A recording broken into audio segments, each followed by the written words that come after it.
अगर आपके पीरियड्स अचानक बंद हो गए हैं तो क्या ये नॉर्मल है या किसी बड़ी प्रॉब्लम का सिग्नल? आज हम बात करेंगे ऐसी ही कंडीशन के बारे में जिसे कहते हैं एमेनोरिया यानी पीरियड्स का ना आना। क्या इसके पीछे सिर्फ प्रेगनेंसी हो सकती है या पीसीओएस, थायराइड या हार्मोनल इम्बैलेंस भी जिम्मेदार हो सकता है? एमेनोरिया क्या है?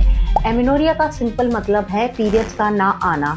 ये अपने आप में कोई बीमारी नहीं है बल्कि बॉडी के अंदर चल रही किसी तरह की प्रॉब्लम का संकेत हो सकता है। चलिए अब जानते हैं एमेनोरिया के टाइप्स के बारे में। एमेनोरिया 2 टाइप्स के होते हैं, एक प्राइमरी एमेनोरिया और दूसरा सेकेंडरी एमेनोरिया। अब हम बात करेंगे प्राइमरी एमेनोरिया के बारे में।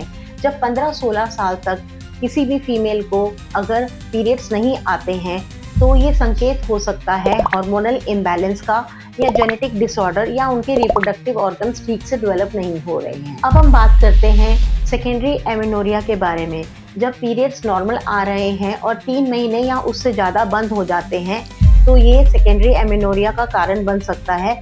ये काफी कॉमन होता है। चलिए अब जानते हैं एमेनोरिया के मुख्य कारण। पहला मुख्य कारण है प्रेगनेंसी। दूसरा मुख्य कारण है हार्मोनल इम्बैलेंस जिसमें कि पीसीओएस, हाइपोथायराइडिज्म या हाई प्रोलैक्टिन लेवल भी हो सकता है। तीसरा कारण वेट रिलेटेड प्रॉब्लम्स, बहुत ज्यादा वेट लॉस, एक्सेसिव एक्सरसाइज या ईटिंग डिसऑर्डर। चौथा स्ट्रेस, बहुत ज्यादा मेंटल स्ट्रेस से हार्मोन्स डिस्टर्ब हो सकते हैं। पांचवा प्रीमेच्योर ओवेरियन फेलियर, जब 40 से पहले ओवरीज का फंक्शन कम या बंद हो जाता है। चलिए अब जानते हैं एमेनोरिया के सिम्टम्स के बारे में। पीरियड्स का ना आना, फेस पर अनवांटेड हेयर जो कि पीसीओएस में होता है, वेट गेन, एक्नी और कभी कभी हॉट फ्लशेस भी हो सकते हैं। आयुर्वेद में इस कंडीशन को आर्तव कषाय कहा जाता है और अक्सर इसे वात और पित्त इम्बैलेंस से जुड़ा माना जाता है। इसके पॉसिबल रीजंस हो सकते हैं खून की कमी, बॉडी वीकनेस,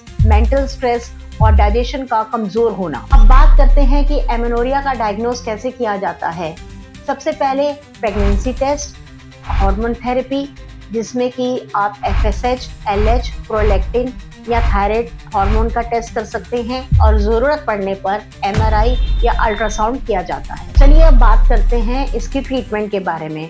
ट्रीटमेंट कॉज के अकॉर्डिंग होती है। अगर पीसीओएस की प्रॉब्लम है तो आपको वेट मैनेज करना है, साथ में मेडिसिन लेनी है।